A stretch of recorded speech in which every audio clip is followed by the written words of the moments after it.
সম্মানিত দিনী ভাই ও বোন, শুক্রবার দিনে অথবা রাতে যে কোনো সময় একটি ছোট্ট তাসবিহের আমল যদি করতে পারেন, আপনার কপাল খুলে যাবে, ভাগ্য পরিবর্তন হয়ে যাবে।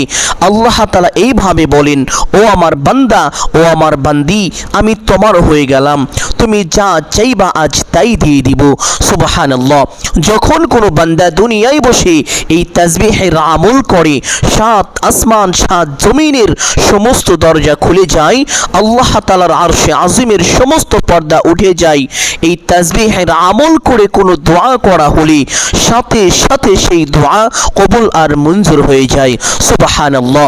হাদিসে কুদসিতে আল্লাহ তাআলা এইভাবে বলেছেন যে আমার কাছে ফরজ ইবাদতের চাইতে অধিক প্রিয় আর কোনো ইবাদত নেই, কিন্তু আমার বান্দারা সব সময় নফল ইবাদত দ্বারাই আমার বেশি নৈকট্য লাভ করে থাকে। সুবহানাল্লাহ।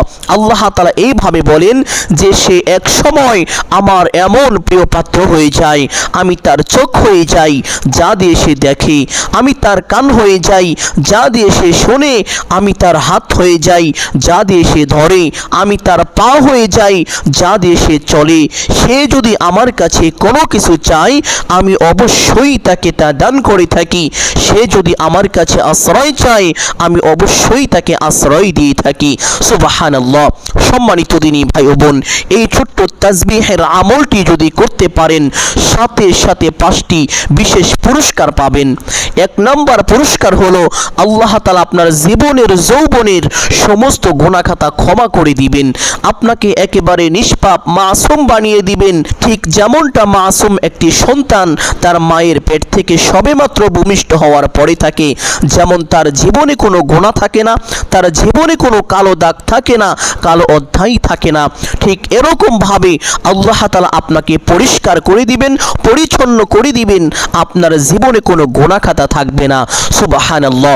2 নম্বর পুরস্কার হলো আল্লাহ তাআলা আপনার জীবন থেকে সকল প্রকার অভাব অনটন দুঃখ কষ্ট বিপদ আপদ বালা মুসিবত পেরেশানি দুশ্চিন্তা সাথে সাথে দূর করে দিবেন। সুবহানাল্লাহ। আপনার জীবনে আল্লাহ তাআলা সুখ শান্তি দিয়ে ভরে দিবেন। 3 নম্বর পুরস্কার হলো আল্লাহ তাআলা আপনাকে চতুর্দিক থেকে অঝড় ধারায় বৃষ্টির মতো রিজিক দান করিবেন। আপনি যেদিকেই যাবেন সফল হতে পারবেন। সকল প্রকার ব্যর্থতা এবং অবনতি থেকে আল্লাহ তাআলা আপনাকে নিজ কুদরতি হাতে হেফাজত করিবেন। সুবহানাল্লাহ। 4 নম্বর পুরস্কার হলো মৃত্যুর সময় কালিমা নসিব হবে। আপনার যখন মৃত্যু হবে, আপনি কালিমা পড়তে পড়তে আল্লাহর জান্নাতে চলে যাবেন।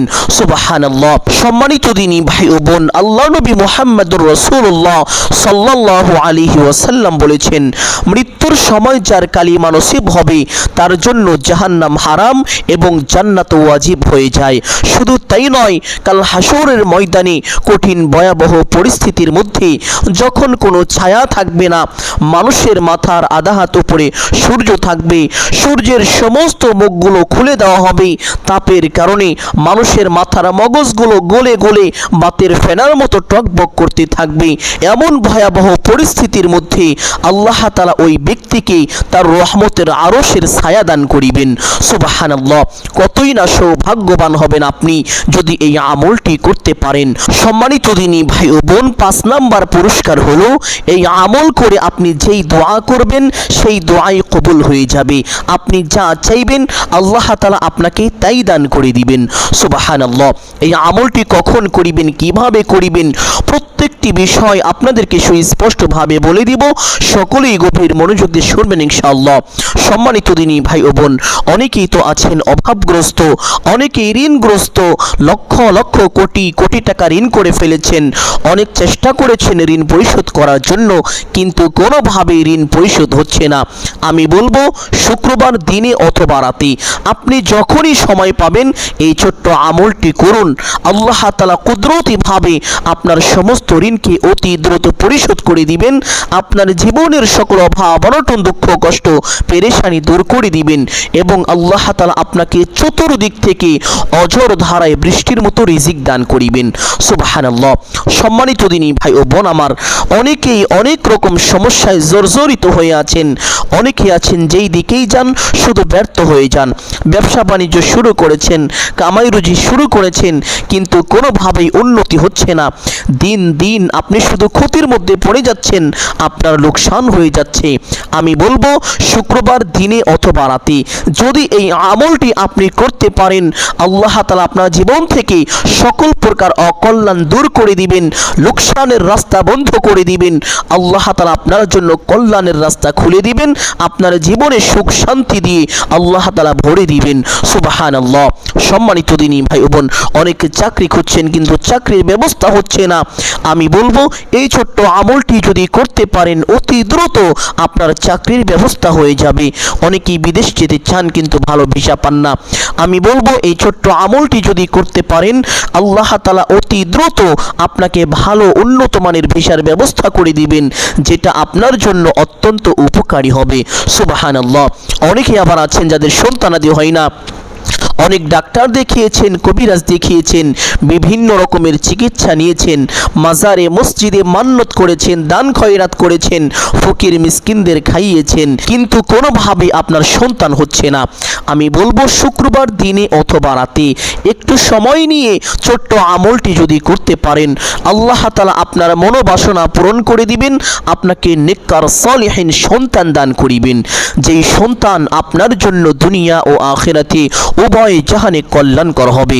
সুবহানাল্লাহ। সম্মানিত দিনী ভাই ও বোন, এই আমলটি করার জন্য প্রথমে উত্তম রূপে ওযু করিবেন। ওযুর পূর্বে ছোট্ট দুইটি বিষয় অবশ্যই লক্ষ্য করিবেন। এক নাম্বার বিষয় হলো ওযুর পূর্বে ওযুর নিয়ত করা। অনেকেই জানেন না ওযুর নিয়ত কিভাবে করতে হয়, অথচ কিতাবের মধ্যে এসেছে ওযুর পূর্বে ওযুর নিয়ত না করিলে তার ওযুই হবে না। সম্মানিত দিনী ভাই ও বোন, এই জন্য খেয়াল করে ওযুর নিয়তটি করবেন। ওযুর পূর্বে আপনি আপনার মনে মনে সংকল্পনা করিবেন, ধারণা করিবেন যে এখন আমি আল্লাহ তাআলার সন্তুষ্টির জন্য ওযু করছি, তাহলে আপনার ওযুর নিয়ত হয়ে যাবে। অতঃপর বিসমিল্লাহির রহমানির রহিম পাঠ করে ওযু আরম্ভ করিবেন। কোন ইমাম বলেছেন ওযুর শুরুতে বিসমিল্লাহির রহমানির রহিম পাঠ না করিলে তার ওযু হবে না, ওযু বাতিল হয়ে যাবে। এই জন্য এই দুইটি বিষয় লক্ষ্য রেখে ওযুটি পরিপূর্ণ করবেন। ওযু শেষ করে আপনার ডান হাতের শাহাদাত আঙ্গুলটি আসমানের দিকে সোজা করে দিয়ে একটি ছোট্ট কালিমা শুধুমাত্র একবার যদি পাঠ করিতে পারেন, আপনার কপাল খুলে যাবে। আল্লাহ তাআলা আপনার উপরে অঝোর ধারায় বৃষ্টির মতো রহমত নাজিল করিবেন। আল্লাহর নবী মুহাম্মদুর রাসূলুল্লাহ সাল্লাল্লাহু আলাইহি ওয়াসাল্লাম বলেন, আল্লাহ তাআলা আপনার জন্য জান্নাতের 8টি দরজা খুলে দিবেন। আপনি জান্নাতের যেই দরজা দিয়ে ইচ্ছে সেই দরজা দিয়ে সসম্মানে বিনা হিসাবে জান্নাতে প্রবেশ করতে পারবেন, আপনার জন্য কোনো বাধাই থাকবে না। সুবহানাল্লাহ। সম্মানিত দিনী ভাই ও বোন, আপনি যদি চান আপনার জান্নাতে যাওয়ার পথ অতি সহজ হোক, সুগম হোক, তাহলে অবশ্যই প্রত্যেক ওযুর পরে ছোট্ট কালিমাটি একবার এইভাবে পাঠ করিবেন, আশহাদু আল্লা ইলাহা ইল্লাল্লাহু ওয়াহদাহু লা শারীকা লাহু ওয়া আশহাদু আন্না মুহাম্মাদান আবদুহু ওয়া রাসূলুহু। কালিমাটি পাঠ করা শেষ করে একটি পবিত্র স্থানে চলে যাবেন। সম্মানিত দিনী ভাই বোন, চেষ্টা করিবেন এই আমলটি বিশেষ দুইটি সময়ে করার জন্য। আর বিশেষ দুইটি সময়ের একটি সময় হলো তাহাজ্জুদ নামাজের সময়, আরেকটি সময় হলো শুক্রবার আসর নামাজের পর থেকে শুরু করে মাগরিবের আজানের আগ পর্যন্ত। এই দুইটি সময় হলো বিশেষ সময়। এই দুইটি সময়ে যদি আমলটি করতে পারেন সবচাইতে বেশি উপকৃত হবেন। এই দুইটি সময়ের ব্যাপারে পবিত্র হাদিসের মধ্যে এসেছে, আল্লাহর নবী মুহাম্মদুর রাসূলুল্লাহ সাল্লাল্লাহু আলাইহি ওয়াসাল্লাম বলেন, যেই ব্যক্তি তাহাজ্জুদ নামাজের সময় আল্লাহ তাআলার কাছে দোয়া করে, আল্লাহ তাআলা তার দোয়াকে কখনোই ফিরিয়ে দেন না। আল্লাহ তাআলা অবশ্যই তার দোয়াকে কবুল করেন। শুধু তাই নয়, ওই সময় আল্লাহ তাআলা বান্দার অতি নিকটে চলে আসেন তথা প্রথম আসমানে অবতরণ করেন। আল্লাহ তাআলা নিজে থেকেই এইভাবে ডাকতে থাকেন, ও আমার বান্দা, কে আছো ক্ষমা প্রার্থী, আমার কাছে ক্ষমা চাইবে, আমি তোমার জীবনের যৌবনের সমস্ত গুনাহ খাতা আজ ক্ষমা করে দিব। কে আছো অভাবগ্রস্ত, আমার কাছে রিজিক চাইবে, আমি তোমাকে ভরপুর রিজিক দান করিব। কে আছো ঋণগ্রস্ত, আমার কাছে সাহায্য চাইবে, আমি তোমার সমস্ত ঋণকে কুদরতিভাবে পরিশোধ করে দিব। কে আছো সন্তান হয় না, আমার কাছে সন্তান চাইবে, আমি তোমাকে নেককার সলিহিন সন্তান দান করিব। কে আছো কার কি প্রয়োজন, আমার কাছে চাইবে, আমি আজ তোমার সমস্ত চাওয়াকে পূরণ করে দিব। সুবহানাল্লাহ। আল্লাহ তাআলা এইভাবে ডাকতে থাকেন আর বলতে থাকেন। এই জন্য চেষ্টা করিবেন তাহাজ্জুদ নামাজের সময় এই আমলটি করার জন্য। আর দ্বিতীয় বিশেষ সময় শুক্রবার আসর নামাজের পর থেকে শুরু করে মাগরিবের আজান হওয়ার আগ পর্যন্ত, এই সময়ের ব্যাপারে আল্লাহর নবী মুহাম্মদুর রাসূলুল্লাহ সাল্লাল্লাহু আলাইহি ওয়াসাল্লাম বলেছেন, আল্লাহ তাআলা এই সময় বান্দাবান্দির দোয়াকে ব্যাপকভাবে কবুল করে থাকেন এবং অসংখ্য অগণিত জাহান্নামীকে জাহান্নাম থেকে মুক্ত করে থাকেন। সুবহানাল্লাহ। সম্মানিত দিনী ভাই বোন, তাহলে চেষ্টা করিবেন এই বিশেষ দুইটি সময়ের ভিতরে এই আমলটি করার জন্য। যদি করতে না পারেন তাহলে যে কোনো সময় আপনি করতে পারেন, কোনো সমস্যা নেই। সম্মানিত দিনী ভাই বোন, যদি তাহাজ্জুদ নামাজের সময় এই আমলটি করেন তাহলে তাহাজ্জুদের নামাজ পড়ে তারপরে আমলটি করবেন। আর যদি আসর নামাজের পরে এই আমলটি করতে পারেন তাহলে আপনাকে অন্য কোনো নামাজ পড়তে হবে না, শুধুমাত্র আসরের ফরজ নামাজ শেষ করে সেই স্থানে বসে এই আমলটি করবেন, বা সেখান থেকে সরে গিয়ে অন্য কোথাও বসে এই আমলটি করতে পারেন, কোনো সমস্যা নেই।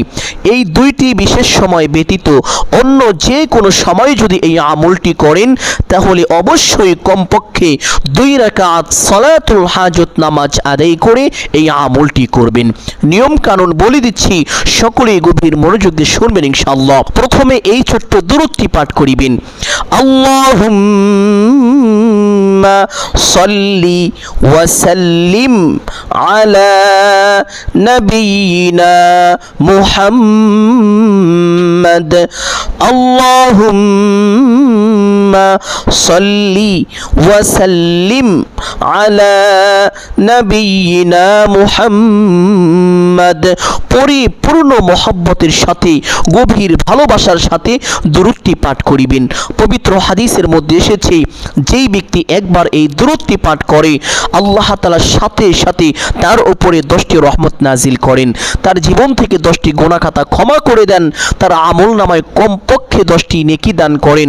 আল্লাহ তাআলা তাকে বড় বড় 10টি বিপদ থেকে নিজ কুদরতি হাতে হেফাজত করেন এবং তার মনের কমপক্ষে 10টি আশা মনোবাসনা আল্লাহ তাআলা পূরণ করে দেন।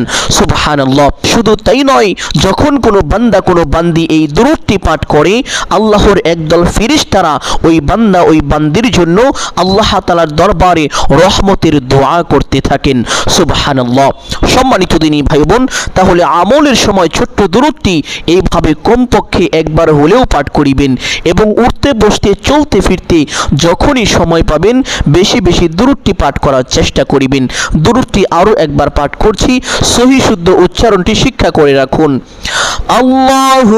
আল্লাহুম্মা সাল্লি ওয়া সাল্লিম আলা নাবিয়িনা মুহাম্মদ। দুরূদটি পাঠ করার পরে একটি ছোট্ট ইস্তেগফার পাঠ করিবেন। যেই ইস্তেগফারের ব্যাপারে পবিত্র হাদিসের মধ্যে এসেছে, হযরত আব্দুল্লাহ ইবনে আব্বাস রাদিয়াল্লাহু তাআলা আনহু থেকে বর্ণিত, তিনি বলেন, আল্লাহর নবী মুহাম্মদুর রাসূলুল্লাহ সাল্লাল্লাহু আলাইহি ওয়াসাল্লাম বলেছেন, যেই ব্যক্তি বেশি বেশি ইস্তেগফার করে আল্লাহ তাআলা তার গুনাহকে মোচন করে দেন, তার সকল সংকটকে দূর করে দেন এবং আল্লাহ তাআলা তাকে অকল্পনীয়ভাবে রিজিক দান করেন। অর্থাৎ আপনি এমন এমন জায়গা থেকে রিজিক প্রাপ্ত হবেন যা কখনো কল্পনাও করতে পারেননি। সুবহানাল্লাহ। সম্মানিত দিনী ভাই ও বোন আমার, আপনি যদি আল্লাহ তাআলার পক্ষ থেকে অকল্পনীয়ভাবে রিজিক পেতে চান তাহলে উঠতে বসতে চলতে ফিরতে যখনই সময় পাবেন ইস্তেগফারটি এইভাবে বেশি বেশি পাঠ করিবেন। আস্তাগফিরুল্লাহ ওয়া আতুবু ইলাইহি, আস্তাগফিরুল্লাহ ওয়া আতুবু ইলাইহি। ইস্তিগফারটি আমলের সময় কমপক্ষে একবার হলেও জীবনের সমস্ত গুনাহের কথা স্মরণ করে আল্লাহ তাআলার দরবারে লজ্জিত ও অনুতপ্ত হয়ে ক্ষমার আশায় একমাত্র আল্লাহকে সন্তুষ্টি করার উদ্দেশ্যে এবং মনে মনে এই ওয়াদা করিবেন, হে আল্লাহ, আমি আর জীবনে কোনোদিন গুনাহে লিপ্ত হব না, আমি আর জীবনে কোনোদিন গুনাহ করব না। মনে মনে এই ওয়াদা নিয়ে আল্লাহ তাআলার দরবারে এইভাবে ইস্তিগফারটি পাঠ করিবেন, আস্তাগফিরুল্লাহ ওয়া আতুবু ইলাইহি। আল্লাহ তাআলার সাথে সাথে আপনার জীবনের যৌবনের সমস্ত গুনাহ খাতা ক্ষমা করে দিবেন। সুবহানাল্লাহ। সম্মানিত দিনী ভাই ও বোন, ইস্তিগফারটি পাঠ করার পরে একটি ছোট্ট দোয়া পাঠ করিবেন, যেই দোয়ার ব্যাপারে পবিত্র হাদিসের মধ্যে এসেছে। আল্লাহর নবী মুহাম্মদুর রাসূলুল্লাহ সাল্লাল্লাহু আলাইহি ওয়াসাল্লাম বলেন, যেই ব্যক্তি অসুস্থ অবস্থায় এই দোয়াটি 40 বার পাঠ করিবে, আল্লাহ তাআলা তাকে অতি দ্রুত সুস্থ করে দিবেন। আর সে যদি সুস্থ না হয়, অসুস্থ অবস্থাতেই তার মৃত্যু হয়ে যায়, তার মৃত্যুর সাথে সাথে আল্লাহ তাআলা তার আমলনামায় 40 জন শহীদের সমপরিমাণ সওয়াব দান করিবেন। সুবহানাল্লাহ, কত বড় কথা! সম্মানিত দিনী ভাই ও বোন, এক একজন শহীদের সম্মান মর্যাদা আপনি জানলে অবাক হয়ে যাবেন, আশ্চর্য হয়ে যাবেন। এমন এমন 40 জন শহীদের সমপরিমাণ সওয়াব আল্লাহ তাআলা ওই ব্যক্তির আমলনামায় লিখে দিবেন, যেই ব্যক্তি অসুস্থ অবস্থায় দোয়াটি 40 বার পাঠ করবে, তারপরে মৃত্যু হয়ে যাবে। সম্মানিত দিনী ভাই বোন, আল্লাহ নবী মুহাম্মদুর রাসূলুল্লাহ সাল্লাল্লাহু আলাইহি ওয়াসাল্লাম আরো বলেন, যেই ব্যক্তি অসুস্থ অবস্থায় দোয়াটি 40 বার পাঠ করবে আর সে যদি সুস্থ হয়ে যায়, সুস্থ হওয়ার সাথে সাথে তার জীবনের সমস্ত গুনাহ খাতা আল্লাহ তাআলা ক্ষমা করে দিবেন। সুবহানাল্লাহ। আর সেই দোয়াটি হলো, লা ইলাহা ইল্লা আনতা সুবহানাকা ইন্নী কুনতু মিনাজ জালিমিন। এই দোয়াটিকে দোয়ায়ে ইউনুস বলা হয়ে থাকে, কারণ আল্লাহর নবী হযরত ইউনুস আলাইহিস সালামকে একবার মাছে গিলে ফেলেছিল। মাছের পেটের মধ্য থেকে আল্লাহর নবী হযরত ইউনুস আলাইহিস সালাম এই দোয়াটি পাঠ করেছিলেন। আর আল্লাহ তাআলা হযরত ইউনুস আলাইহিস সালামকে এই দোয়ার বরকতে মাছের পেটের মধ্য থেকে হেফাজত করেছিলেন।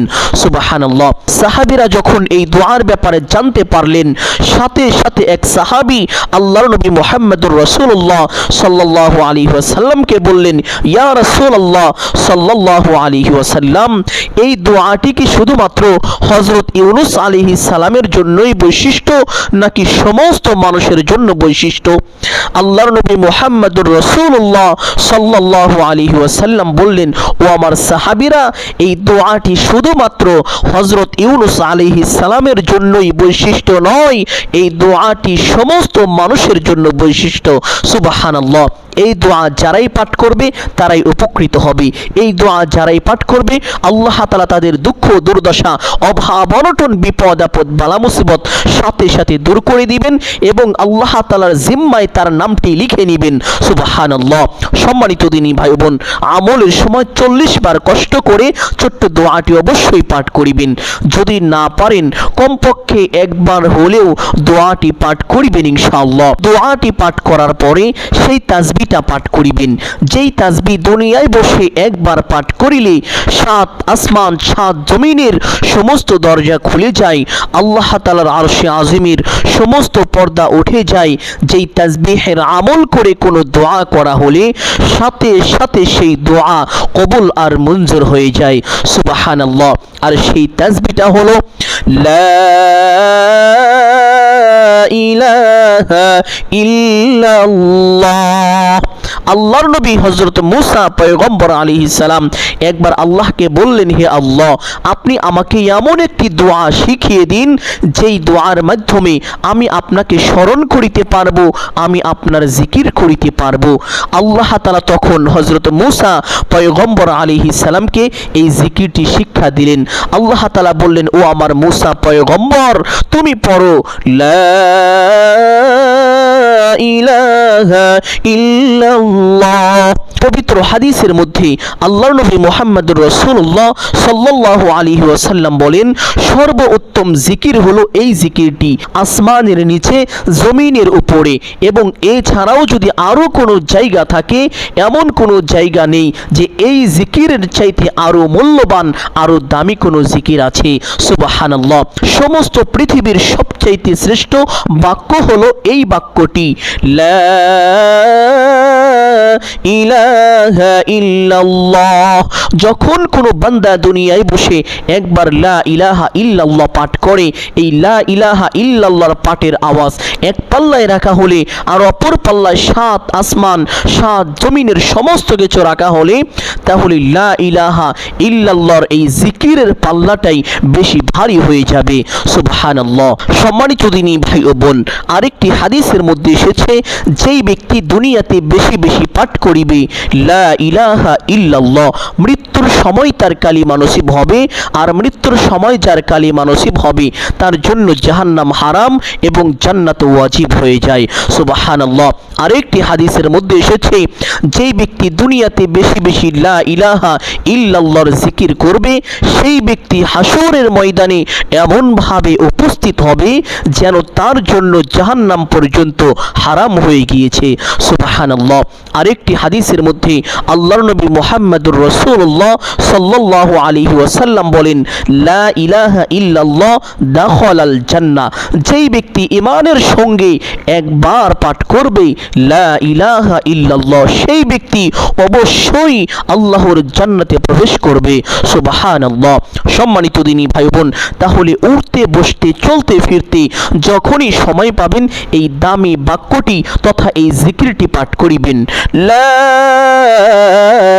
ইলাহা ইল্লাল্লাহ। এই জিকিরের উসিলায় আল্লাহ তাআলা মানুষের ভাগ্যকে পরিবর্তন করে থাকেন, বিপদ আপদ বালা মুসিবত অভাব অনটন দুঃখ কষ্ট পেরেশানি থেকে হেফাজত করে থাকেন, এবং বান্দার মনের আশা বাসনা আল্লাহ তাআলা পূরণ করে থাকেন। সুবহানাল্লাহ। সম্মানিত দিনী ভাই ও বোন, আমলের সময় কমপক্ষে 100 বার এইভাবে সহি শুদ্ধ করে মহব্বতের সাথে পাঠ করিবেন, লা ইলাহা ইল্লাল্লাহ, লা ইলাহা ইল্লাল্লাহ। 100 বার পাঠ করার পরে আমার সেই ছোট্ট দুরূদটি পাঠ করিবেন, আল্লাহুম্মা সাল্লি ওয়া সাল্লিম আলা নাবিয়িনা মুহাম্মদ। দুরূদটি পাঠ করে আল্লাহ তাআলার কাছে দোয়া মোনাজাত করবেন এইভাবে, আলহামদুলিল্লাহি রাব্বিল আলামিন ওয়াস সালাতু ওয়াস সালামু আলা সাইয়্যিদিল আমবিয়া ওয়াল মুরসালিন। এই দুইটি বাক্য বলার পরে আপনার যা কিছু প্রয়োজন সব কিছু আল্লাহ তাআলার কাছে চাইবেন। চাওয়া শেষ করে একবার বলবেন, হে আল্লাহ, আপনার হাবিবের উসিলা করে আমার দোয়া মোনাজাত কবুল আর মঞ্জুর করে নিন। অতঃপর 3 বার বলবেন, আমিন আমিন আমিন বিরহমাতিকা ইয়া আরহামার রাহিমিন। এইভাবে দোয়া মোনাজাত শেষ করে একবার পড়বেন সাল্লাল্লাহু আলাইহি ওয়াসাল্লাম। সাথে সাথে আপনার দোয়া আল্লাহ তাআলার আরশে পৌঁছে যাবে, আপনার দোয়া কবুল আর মঞ্জুর হয়ে যাবে। সম্মানিত দিনী ভাই ও বোন, এইভাবে যদি এই আমলটি করতে পারেন আপনার কপাল খুলে যাবে, ভাগ্য পরিবর্তন হয়ে যাবে। যদি আপনার ভাগ্য মন্দ হয়ে থাকে, সব সময় আপনি ব্যর্থ হয়ে থাকেন, সফল হতে পারেন না, আল্লাহ তাআলা আপনার মন্দ ভাগ্যকে ভালো করে দিবেন এবং প্রত্যেকটি কাজে কল্যাণ দান করিবেন। যেদিকেই যাবেন আল্লাহ তাআলা আপনাকে সফল করে দিবেন। সুবহানাল্লাহ। সম্মানিত দিনী ভাই ও বোন আমার, আমি আশা করছি আজকের এই আমলটি আপনাদের সকলের জন্য অত্যন্ত গুরুত্বপূর্ণ এবং উপকারী ছিল। অতএব সকলকে বলবো সদকায়ে জারিয়ার উদ্দেশ্যে কমপক্ষে একটি হলেও শেয়ার করে দিবেন। যদি আলোচনাটি ভালো লাগে অবশ্যই ভিডিওতে একটি লাইক করবেন এবং কমেন্টে আমিন বলে দোয়ায় শরীক থাকবেন। যারা এই চ্যানেলে নতুন দর্শক রয়েছেন চেষ্টা করবেন চ্যানেলটি সাবস্ক্রাইব করে রাখার জন্য। সকলের জন্য অন্তর থেকে দোয়া করি, আল্লাহ তাআলা সকলকে ভালো রাখুন, সুস্থ রাখুন, জানে মালে কামাই রুজিতে প্রচুর পরিমাণ বরকত দান করুন। সকলেই বলি আমিন সুম্মা আমিন। আসসালামু আলাইকুম ওয়া রাহমাতুল্লাহি ওয়া বারাকাতুহু।